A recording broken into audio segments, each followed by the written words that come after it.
učíme, ako nakupovať lístky. Takže najprv sa musíme pozrieť finál destinácie. Momentálne ideme do zakázaného mesta, takže ideme do klubu. Takže musíme si zvoliť linku číslo 1 a tuto si zvolíme Tienanmen-dong.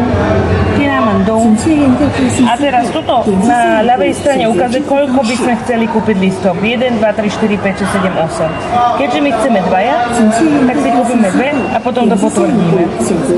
Tuto si môžeme vyberať, akým spôsobom si chceme nakúpiť. Či chceme zaplatiť cashom, alebo teda ktorou bankou. Ja si zvolím výčet, takže tuto si naskenujem kód.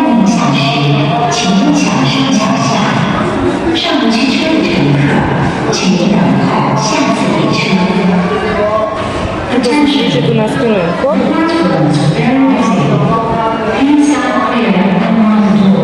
A to už mi to ukáže. 6 juenov, potvrdím.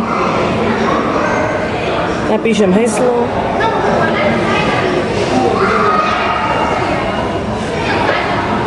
A tu už mi to prešlo. 购票成功，请取走您的车票。